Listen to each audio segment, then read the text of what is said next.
Well, my name's Daniel Becker. I'm from Hopkinsville, Kentucky, and we are actually at the Silo Auto Club in Indianapolis with its owner, Mike Simmons. For today, we're going to be revealing his new car, but we brought a few of my past builds for everyone to see what we've been doing over the years. His car is number 12 that I've done. They've actually done a 13th since that I finished up, but so we're going to start right here. This is a race car I built, 1971 914, for my daughter and I to go vintage racing together.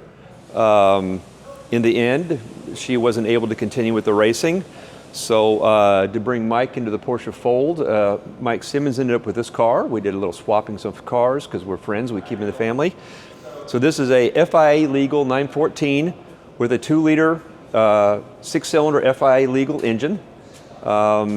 Built to spec class for things like the La Carrera Panamericana race or HSR vintage racing, anything that is rule specific. So it's built for that purpose only. I guess you could use it for a track day car. It's got a little 210 horse 2-liter engine in it. Custom built gearbox, equal space gears, big brakes, all kinds of suspension work. And lots of roll cage to protect in case there was a rollover in Mexico, right? So that's this little baby here. The next is a car I finished 2 years ago and revealed it here, actually. It's a 1974 standard 911, a Peru red. It was my personal view as a hot rod when I built it. So I built this car from a barn find I found in Vermont. A friend of mine found it, and so this car was tore down to bare metal, completely disassembled. Then I rebuilt the chassis with all the suspension tricks of racing from all the years of racing. So it's got all the goodies, race spindles and all the shock work and everything on it. It's been widened a tad bit in the back, but the idea was to make it look like it would have been a Porsche of its era, even though it's been fully upgraded. It's got a full bespoke interior that I hand stitched in glove leather over houndstooth.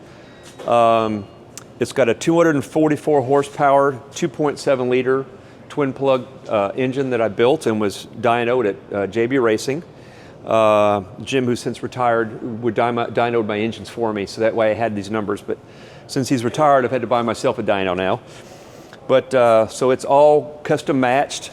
So the engine is all blended in to match the car with color matching paint, Weber carburetors, twin plug distributor, all the goodies. And it's just as beautiful on the bottom as it is on top. I'm a big bottom guy. I really like to see the bottoms of the cars.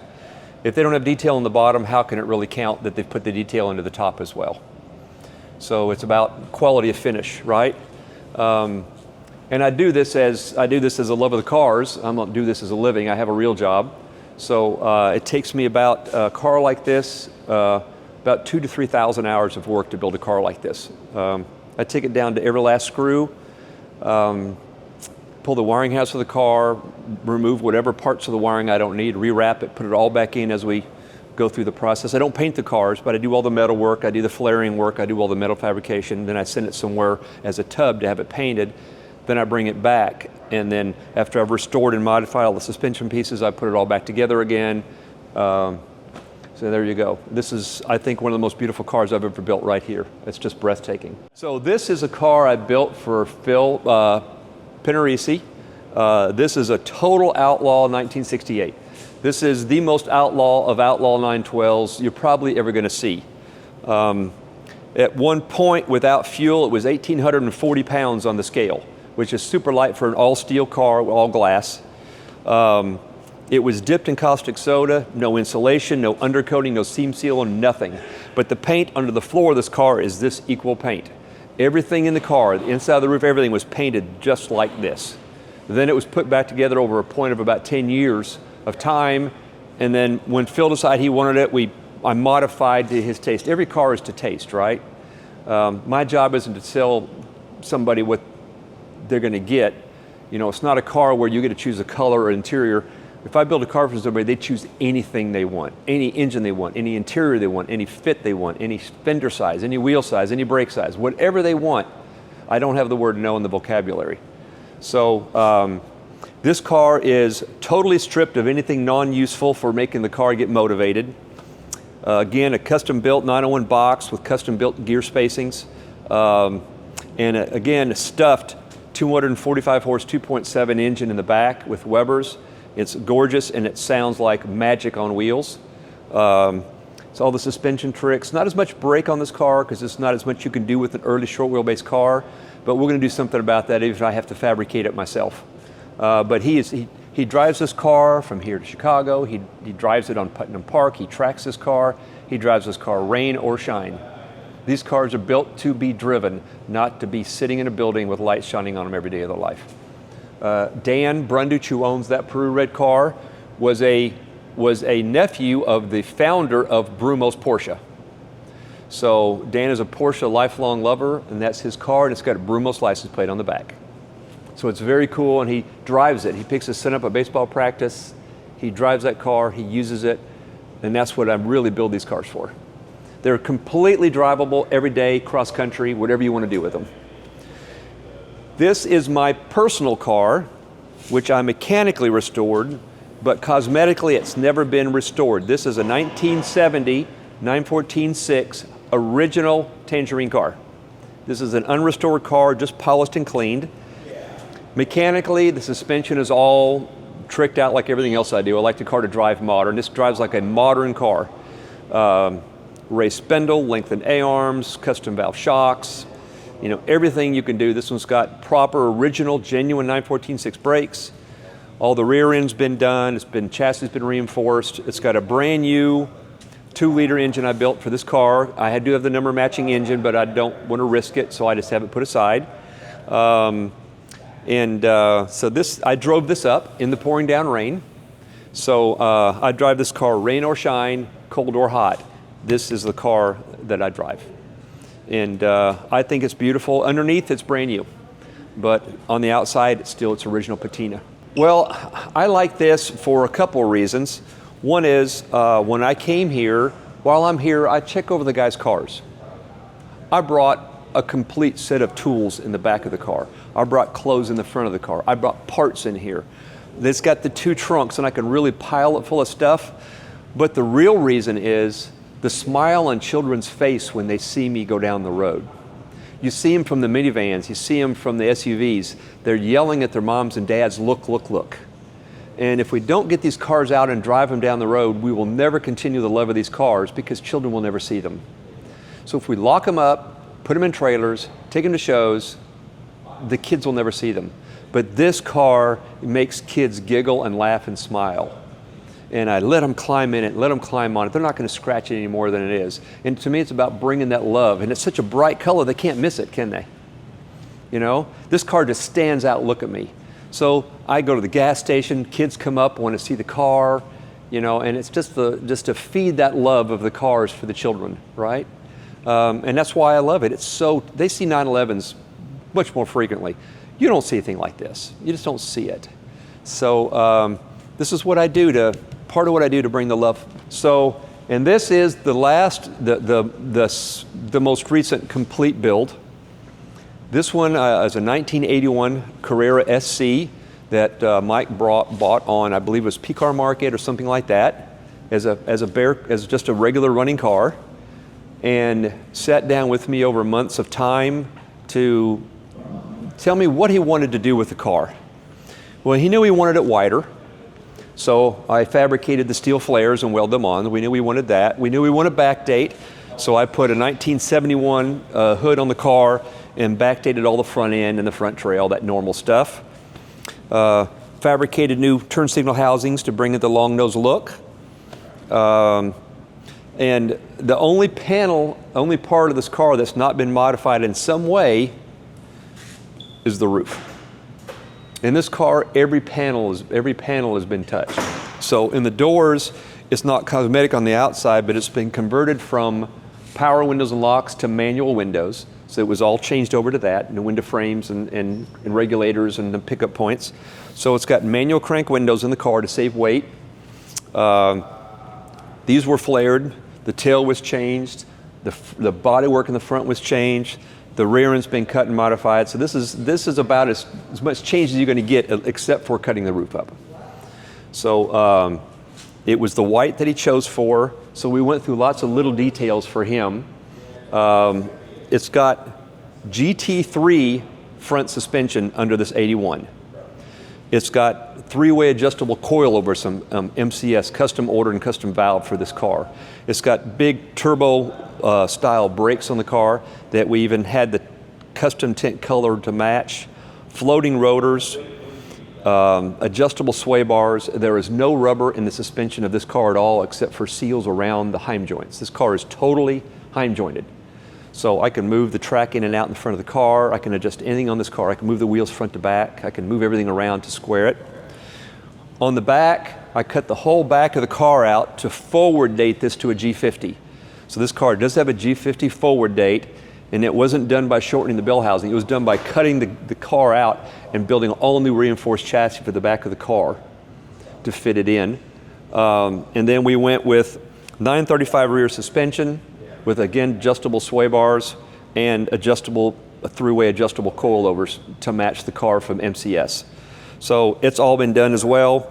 Every bearing, every seal, every CV boot, every CV, every bolt on the suspension is new. It's all been replaced with the best of everything we could do.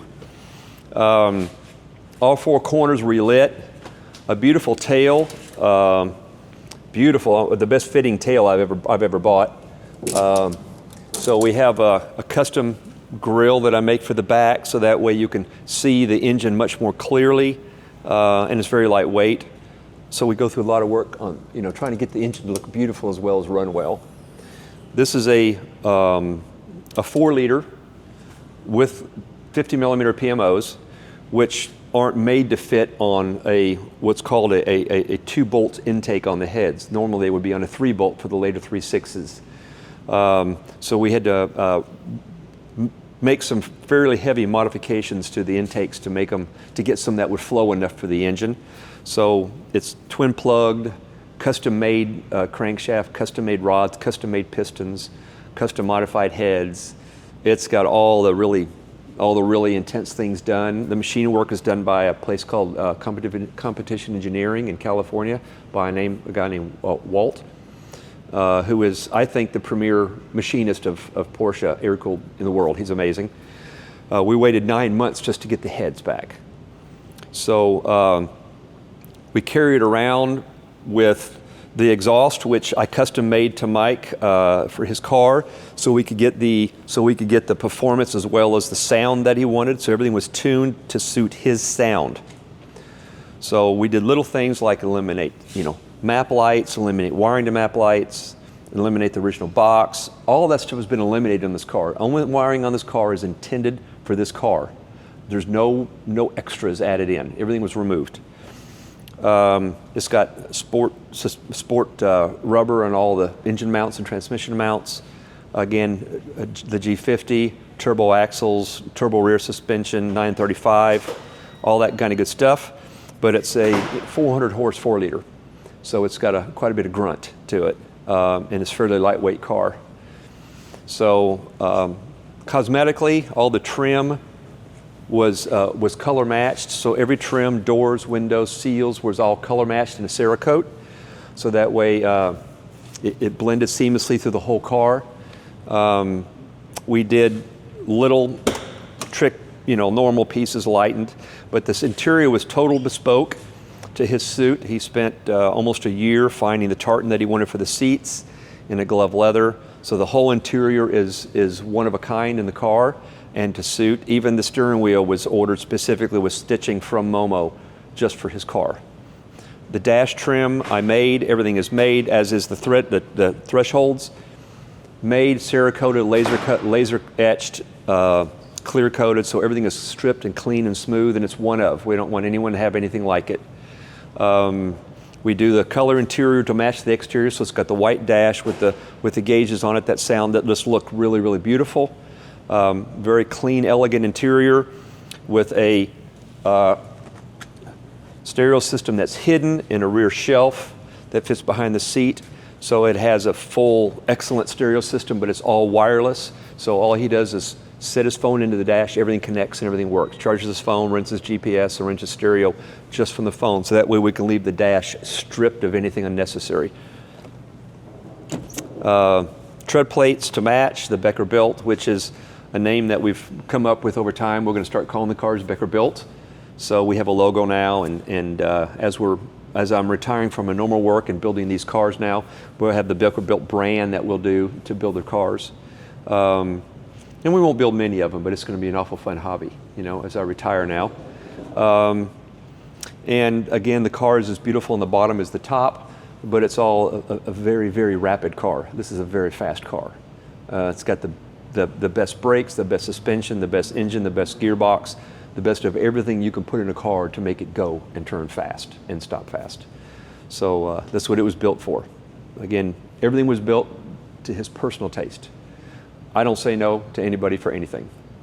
We're starting on the next two now as I'm winding down to retire. We have two more to do. We have a really cool green with a tan and brown leather interior car we're doing as a wide body for another fellow that's going to be all steel, lighter than this one. And then we have another one that's going to be blue from the owner of Culver's Restaurant, so it's going to be Culver blue with a cream and tan with the blue fabric inserts, so it's going to be quite spectacular. So I'm doing two now that we're going to try to have ready for Automobilia next year. So we'd like to have a lineup of these at Automobilia, and every one of them is completely unique.